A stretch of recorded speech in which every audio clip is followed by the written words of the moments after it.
Hello, everyone. Welcome back to the Hard Things Podcast. This is your host, Blaine Burgess, and we're on episode 89 today.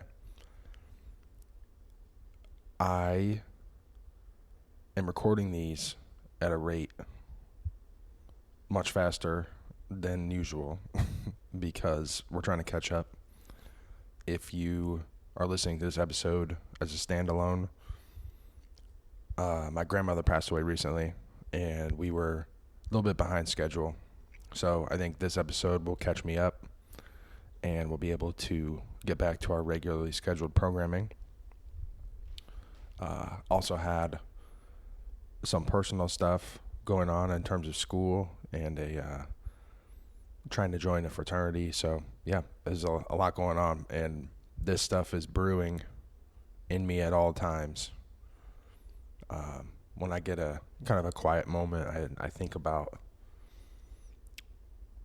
I would say, my recent reconnection with Christianity. I've never really been disconnected, but I haven't been consciously connected. There was a series of episodes I did on assassinated world leaders, and nearly all of them were Christians. And not only that, but that was like their main message. So I've been flirting with Christianity. I've been flirting with also chiropractic for a long time. And yeah, I think my roundabout journey back to it has been a fun one. But also, it's made me realize just how important it really is. It's so important.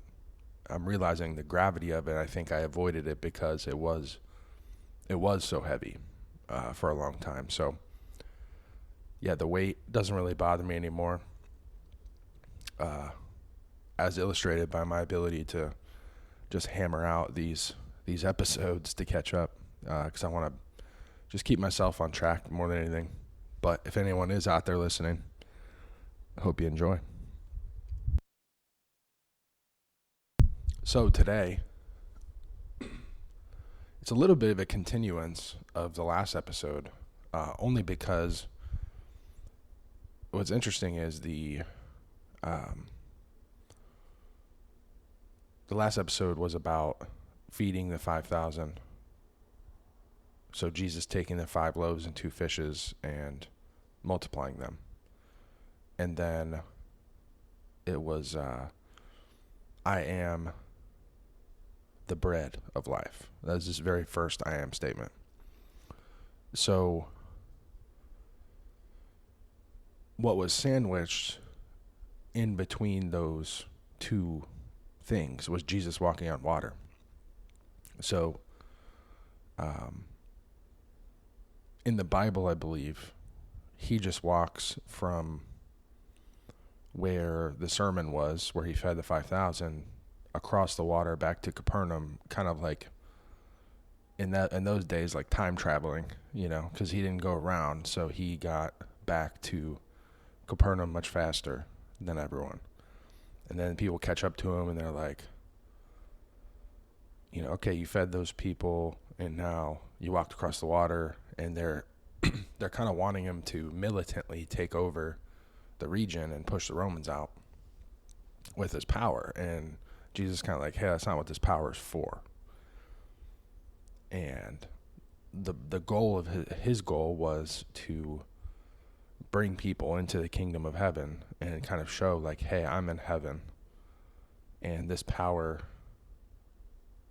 is powerful, but you can't use it for ill.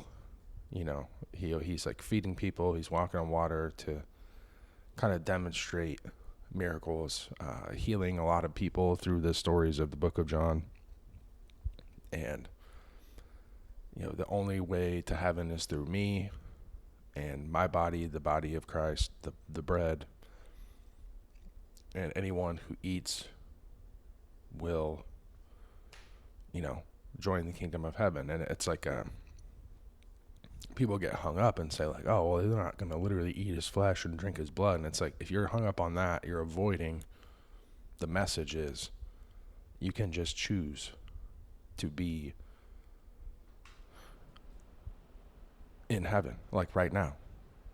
And I think when I was a kid, Christianity was introduced to me, like heaven was a far off place. Like I think what I've understood it to be now, as a chiropractor, I understand the cascade of hormones and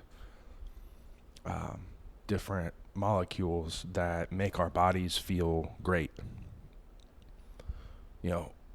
Even outside of Christianity, we have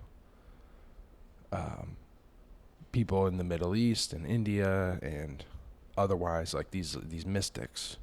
People think of mystics and they start to think, they like roll their eyes and be like, oh, well, those people are just crazy. But I think what the yogis had found through movement of the body and deep meditation was ways to manipulate their body chemistry. And it's funny, like you can smoke weed, which is cannabinoids, or if with positive thoughts and feelings and meditation, you can release cannabinoids in your own body. Like the substances are already in our body. So when you smoke, you're just getting it from the outside, but you can have it on the inside. There's different things: breath work, meditation, sauna. Like I've experienced it, and I kind of have a feeling most days where I'm not like high. It's like a very low level of cannabinoids, but like I just feel this beneficial feeling.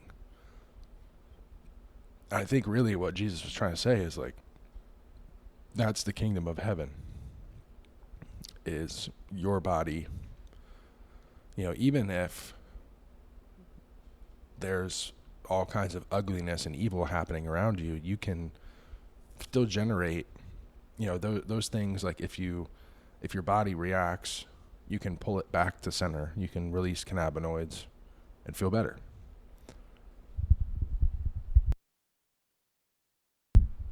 If you can't pull yourself back to center, then I think that's just like our body's natural ability to say like, okay, now it's time to go to war. But right now, I think the way human society is, we're all just trying to physically survive, and then we have different goals with that. So if you're alive, then what's your goal? And those secondary goals after survival are so varying. But what I've come to realize is that the best thing I can do is serve others. And through being a chiropractor, through healing, if I make other people's lives easier, I can bring ease to their body, and I can help them live in the kingdom of heaven, have those cannabinoids released. That's by default a more peaceful place. There's going to be less people trying to kind of take over the world or accumulate as much money or status or power or whatever. There's still going to be people that are doing that, but if there's less of them, we can handle it easier. There won't have to be an all-out war. And I think now that's people pick up tactics, right? So like the way the Viet Cong defeated the U.S. in the Vietnam War, like people realize it's easier to hide in the shadows and just poke from the shadows than to, like, it's hard to defeat someone one-on-one. And the same goes for like Jesus and God. Is like, how if you're upset with God and you want to defeat God, then you just corrupt his people. And you do so, somewhat indirectly and, and subtly. So like I find that people that do a lot of good and people that do a lot of bad are both equally close to God. Like doing a lot of bad is going to basically guarantee that you get hurt. And when you get hurt, that's when you call to God. The really tough thing is when you're like subtly good, but not really making any big splashes. And then you're like subtly bad. You're not really close to God in either regard. Like you're just not living your life. You're like inert. That inertia is actually the opposite. Like even someone like Hitler was doing a lot of bad. But like I think if he would have not taken his own life, I just would have been really interested to see what would happen if he went to the Nuremberg trials and was sentenced. And like there's a lot of people in history, mostly people like Kurt Cobain or, you know, Marilyn Monroe. Like I would love to see those people as older Americans. But I think what would be equally as interesting is like old Hitler in jail somewhere. Like hopefully he is sentenced to life, you know, and then what would have been amazing would have been if he was in jail kind of serving all that time. First of all, I hope he wouldn't have been executed because that would be the easy way out. I want him to kind of be locked up. I feel like that would be really hard. That would be harder for him than death because he chose death willingly. Like he committed suicide. So, but what would have really been interesting is if he's in jail, like his route to like repentance and God. You know, because someone like Malcolm X went to jail and he came out Muslim and like ready to go. And like who knows if Hitler would have ever made that flip, but I would have loved to seen it, you know, like keep that guy alive just so we can see his transformation. And obviously make him serve his time because he, I don't know if there's that's my favorite scene from Little Nicky is him having to pick out a pineapple and get it shoved up his ass. That I think that's still not enough for what he had done, but yeah, it's just interesting thoughts. These are things that I think about. And so I think about the best way to use my life, the best way to help others use their lives. And it's to like live loud. And like, if you make a mistake, you know, make a big mistake, because whatever you're doing, the magnitude of it is going to bring you to God sooner. You know, if you're kind of hiding and just doing little things here and there, you know, and then you kind of cry out and go, oh, my life is so boring and whatever. Well, yeah, well, you're holding back. And, you know, you get this big dream. You know, you got to go live it. You know, what's interesting right now, I'm on social media. Every now and then I'll go to the For You page and I see this kind of famous OnlyFans girl that I encountered a long time ago on Instagram. And she's got this like crazy mix of nationalities. Like I think it's like Latina and Greek or something. I'm not going to say her name by name, but that might give it away. And recently she's been posting all these posts about how sad she is that she's an OnlyFans girl and people treat her, you know, a certain way, or she thinks of herself a certain way, or, you know, what got me into this in the first place, and I don't feel safe in my body doing this. And it's like, you can see her coming to consciousness, and it's because she went so deep on that other side, you know, not honoring herself and honoring her body. You know, she went to the darkness with it. And honestly, in a way, it's kind of courageous to do that. It's funny because there's obviously a huge payoff for her, like financially, but there's also a spiritual payoff, and it's just going to get really dark before it gets better. And this is true of anyone, not just OnlyFans girls, or, you know, for me, trying to play college football, kind of seeking the glory there, you know, and then going to Harvard, and like, it's hard to compare Harvard to OnlyFans, but like in a way, Harvard is this fantastic place where a lot of good happens. And um, there's a lot of talented people, and they're, they're just absolutely gifted, just mutants. And that's a percentage of the people there. The other people there are kind of using the name brand of Harvard to perpetuate power. And I am even guilty of it. I graduated from Harvard. I didn't do anything particularly impressive there. I was in the lower quartile of Harvard students, like the bottom 25%. And I didn't write a thesis. And if anything, I played football and ended up an Ivy League champion by the end. But it was kind of like, I don't know, it was like all I was capable of at the time. And I'm definitely proud of it. But, I have classmates that, for example, went on and wrote and directed Whiplash. And classmates that went and played in the NFL. And people all in between, and then there's me, who kind of got a little chewed up and spit out. And like that power machine feeds the creative side. It feeds the I can't even call it the good side. It's just the gifted side. So the power machine feeds the gifted side. Like there's just an incredible balance that happens there that keeps the monster at bay while producing some of the most beautiful human works. And that girl on OnlyFans is a great example of like the money and the attention and all the stuff that she thought she was getting, and it was beneficial to her at that time. But now her heart is changing, and it's forcing her closer to God. And I just think it's, the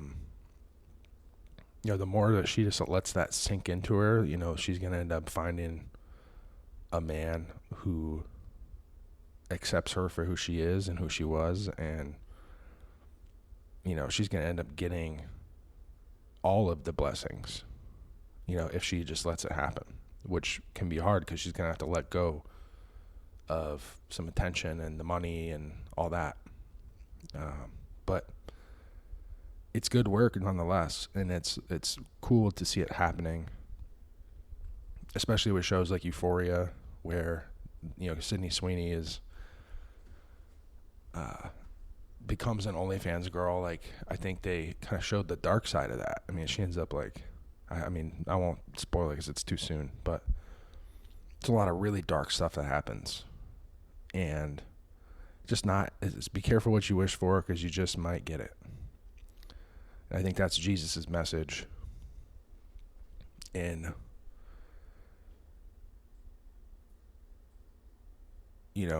like the last episode, saying that he's the bread and saying, and feeding the 5,000. It's like, hey, look, we can help people with this power, but like militantly, like we should not, like God wants to preserve free will. So he's going to use his power to derail your plans, but he's not going to directly oppose you. If anything, I don't know if that makes sense, but my experience has been God will never directly oppose you because you're not that powerful. It doesn't require that. What he's going to do is your train's on the tracks, and he's going to bump it from the side and derail it. Until you get on his train. So, yeah, so last week that was what we were talking about. This time, the Bible describes Jesus walking on water as simply as him, I think, crossing the Sea of Galilee. And in the show The Chosen, I mentioned this last time, after they feed the 5,000, Jesus walks on water, and there's a narrative about Peter and his wife, and the bread statement never really happens in the show. So just creative choice for all the beautiful choices they made in the show, like it's a little strange to me that statement was left out, but maybe it's just too much bread for one episode. Haha. Because they multiplied 5 loaves into thousands. Classic. So yeah, Jesus walking on water. In the show, there's a storm, and all the disciples hopped on a boat. They got fishermen among them, so these are seafaring people. They're skilled sailors, and these guys are getting tossed around by a storm. And then Jesus walks out on the water, and this whole episode, Peter's been upset because his wife Eden, who was not featured in the Bible, lost a baby. And he's like, Jesus heals all these people, saves all these people, and I'm his people right here in front of him, and he can't save my baby. And it's a story about bad things happening to good people, and that in the greater scheme of things, why this is necessary. And so Peter's been super skeptical and kind of like shitty, and dare I even say cunty, the whole episode. And when it comes to the 5,000 people that are like starving listening to the sermon, Jesus said Peter would be the key to that little journey. And the whole time he was just saying, well, he's the Lord. If he wants to fix it, he'll fix it.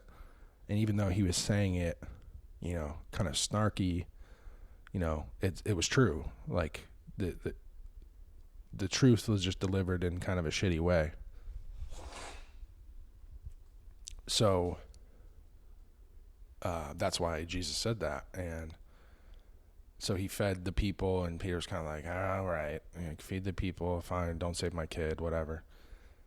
And at the same time in the episode, his wife was going through like a purification ritual at the temple where she kind of goes under this holy water and is washed clean of any like grief or anything like that from losing the baby. And so it was a kind of a good ceremony for her. At the same time, Peter yells at Jesus when he's walking on the water. They're in the boat. The boat's getting tossed. And he says, if you are who you say you are, call me out to walk on the water to you. And Jesus calls him out, and he steps out on the water. And at that time, his wife's starting to walk in the water. And then he starts to have these like flashes of doubt, and he gets sucked into the water. And then Jesus like reaches down and grabs him, pulls him back out of the water.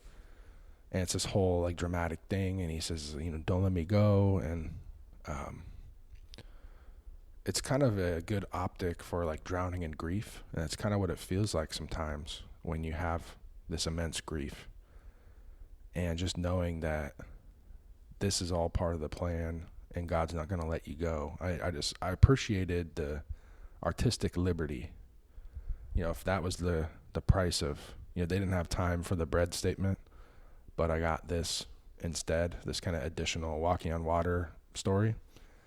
I think it was a good trade-off. And so that is the miracle of this episode. Now back to Harvard and Yale. I watched a movie last night called The Good Shepherd. It's got Matt Damon in it. He plays this kind of stone cold CIA guy. He's Skull and Bones Club at Yale, which is kind of a famous thing. Like the Bushes are in it. Old Boys Club, and then they, get into government. They have power, whatever. And you can see this guy. He like falls in love with a woman, and then ends up marrying one of the brother's sisters because he got her pregnant, just like a one-off night thing. And so like life is like requiring him to do all these things he doesn't want to do. And the story's kind of tragic, and he just over and over, like, you can see he kind of he does his duty, but he doesn't do it with like decorum and, you know, gratitude. Like, he kind of just does it reluctantly, and then he pours himself into his other duties, like to the CIA. And the result is that, you know, his son grows up kind of neglected, and then he goes into the CIA, and then he ends up compromised. And you can look back through the history of this guy's whole life, as if he would have just loved his son, then maybe his son wouldn't have been as easily compromised. So, you know, shirking your duties in your family at home can have unseen repercussions. And despite this guy being an honorable man, you know, in the wake of his own father betraying his country, kind of undoing his father's work while not also focusing on the future and what the future needs to look like. You know, I think it was a really good movie.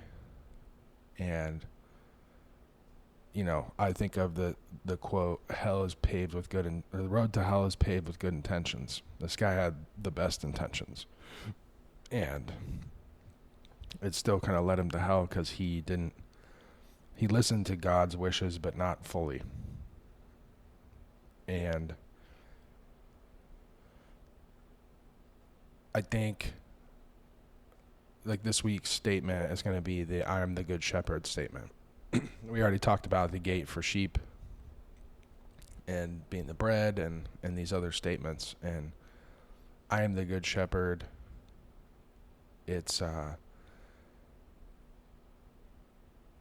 think it matches up with this week, because at the end of the day, you know, in the show The Chosen, he talks about mercenaries. And it's like, you can have, you know, mercenaries guard a sheep's pen, and they're not going to know the sheep by name. You know, they're not really going to care. They're just getting paid to do a job. And when the wolf comes, the mercenaries may flee if they're afraid, because they're just being paid to watch the pen. And, like, basically no one can replace the shepherd that has the emotional connection with the sheep, knows them by name, notices when one's missing, when one is feeling a certain way. And it's tough, because sometimes as a shepherd, you have to kind of put the sheep in their place to keep them safe. And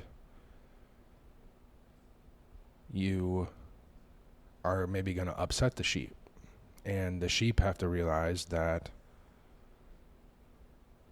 the shepherd is the best person to take care of them, because the mercenaries will betray you, most likely.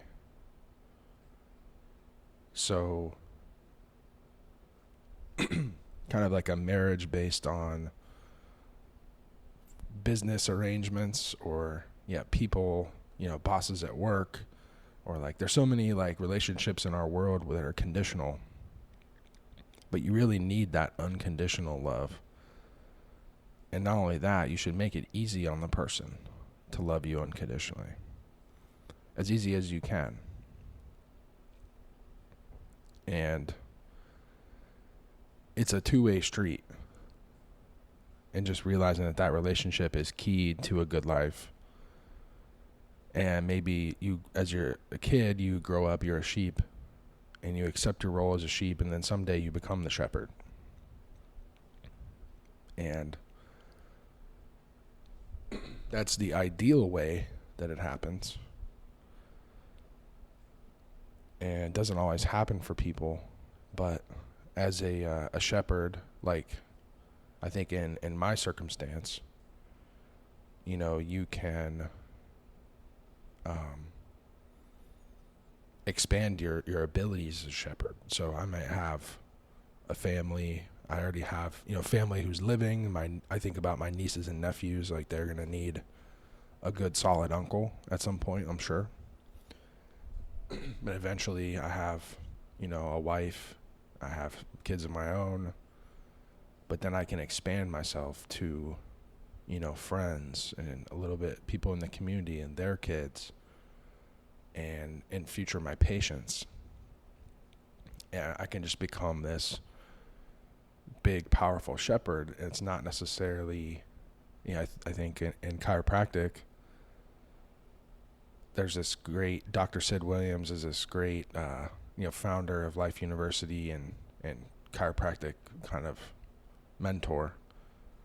Even though he's passed, you can watch his videos and he can kind of mentor you in that way. His statement was always, you're interested in chiropractic, but chiropractic is not interested in you. And it's like these chiropractors who are interested in chiropractic are mercenaries, but the one that chiropractic lives in them, they're the shepherds. And a mercenary can become a shepherd, but you have to have that emotional connection. It can't just be for money.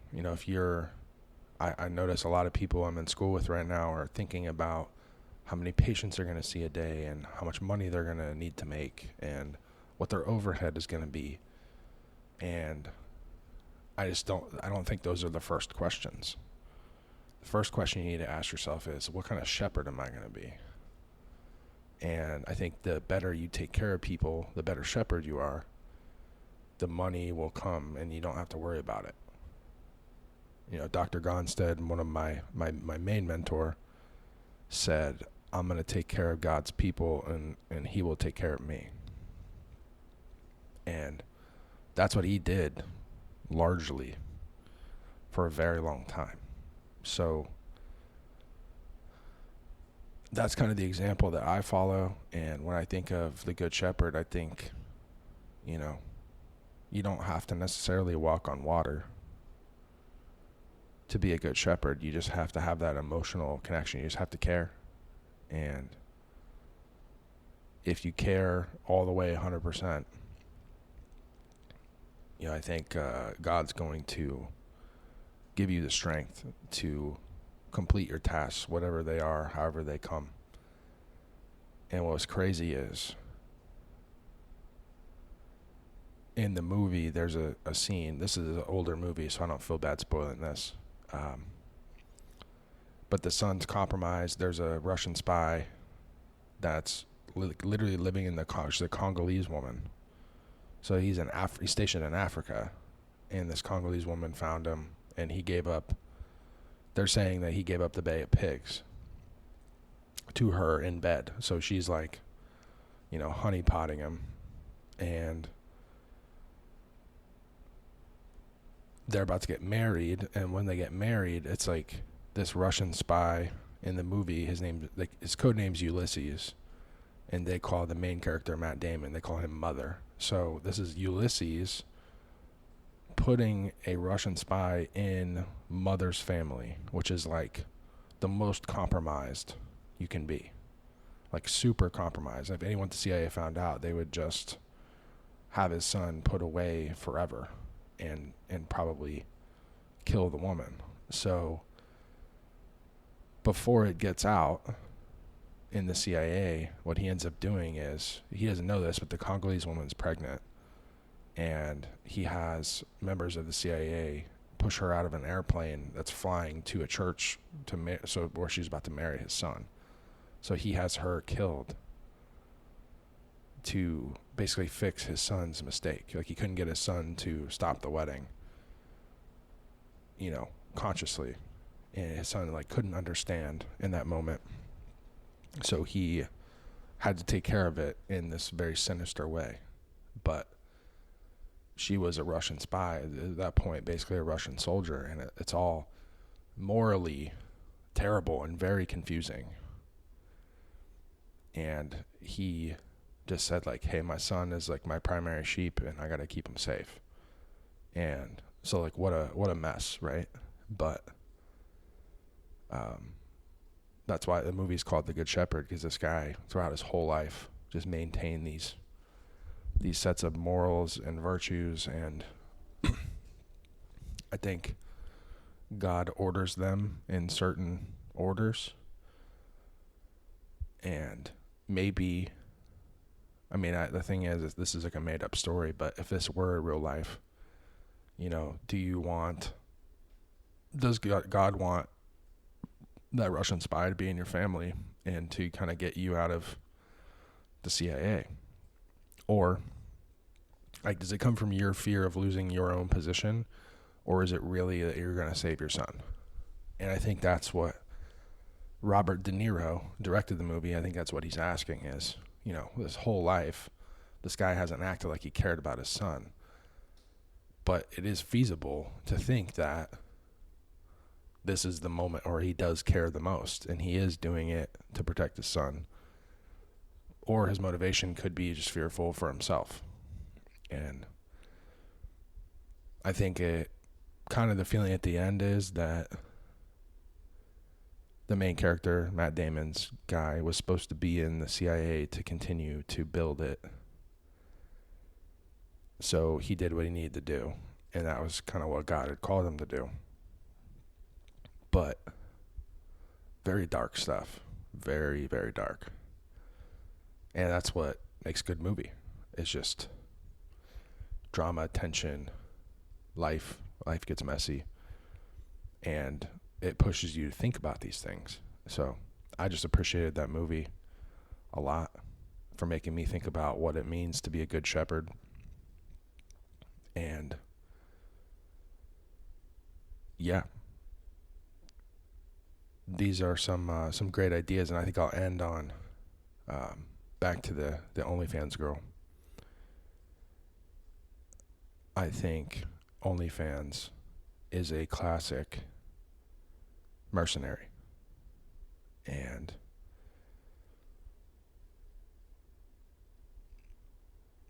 what I've learned about being a man in the last 2 years or so is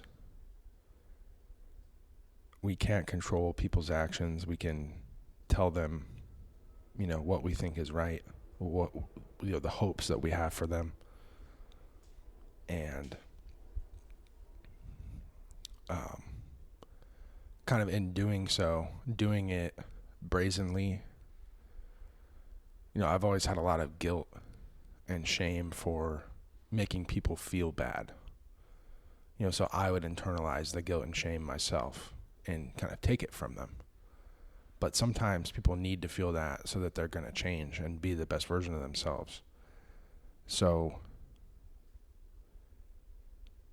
I think maybe for the first time in my life, in a couple of different relationships, I put the feelings back on the other person. It's like, hey, these are yours to deal with, but I'm here for you. And this is the future I see for you. If that sounds good to you, we can, I'll be here. I'll walk by the side of you. And it's kind of like being a chiropractor. You don't want a person to get dependent on receiving adjustments from you to feel good. You want to basically bring them out of pain and then make them self-reliant. That's kind of like the two stages is hey, let's get you better. And then let's show you how to not go back on your own. And then if you need to come back, you got something else going on, a new injury that we can help you with. The same thing in a relationship. Hey, I can see you're struggling. Here's what I see for you. I'm here for you to, walk by you, next to you, and help you get through it. And just offering that to a person, and then they have to make their own decisions. And when they make the wrong decisions, you have to try to hold them accountable. And it's fair to try to do it kindly at first, but then at the end of the day, it's, if you see someone hiding out, like I was saying earlier in that middle zone, kind of the small zone. So it's tiny good and tiny bad. You don't really get close to God there. So I was saying, being harsh to someone can push them further either towards big good or big bad. And that's ultimately where they're going to find God, is in the extremes. And selfishly, yeah, we can be afraid of that 50% of the outcome where they go to the big bad side and, say, it's your daughter and she's on OnlyFans and she's making all this money, but you just know it's eating away at her soul. And you just hate to see that, but you also know somewhere in that it's going to break down and she's going to meet God and figure it out for herself. So you have to let go of your judgment and expectations and just allow that process to happen, even though it's going to be hurtful to watch someone that you love go through that. But it's more about your feelings, so like when you're being harsh, it can't be because you're afraid to feel those feelings. It's got to be because you're pushing them toward God. And like if they kind of worship you and you're able to keep them safe, and in one of these relationships I'm thinking of specifically, like I was regulating myself and I was taking all the negativity for both of us, and it was functional, and I could have probably done it for a long time without any hiccups, without anything going wrong. But then this person would have never been forced to face themselves and to find God for themselves, their own. So selfishly, I could have held on, but the ending of that would be me being a coward. And once I chose courage, then I couldn't let that person be a coward either. I had to push them to not be a coward and to go down that road. And when you push them, you don't know how long it's going to take. You don't know anything. It's just faith that God is going to find them in their own time. And, there's a point in time where it's too long and they can't come back to you. And basically just know nothing about the outcome. And as a shepherd, you have to commit to being the good shepherd, to being the person that you are, to doing your job.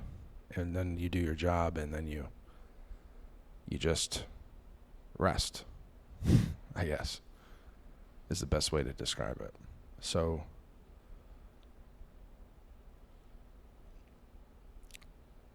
bringing it back to the OnlyFans girl, like it seems like she is seeing through what she thought was winning, seeing it as losing for the first time, and she's dealing with all the guilt and shame and processing it,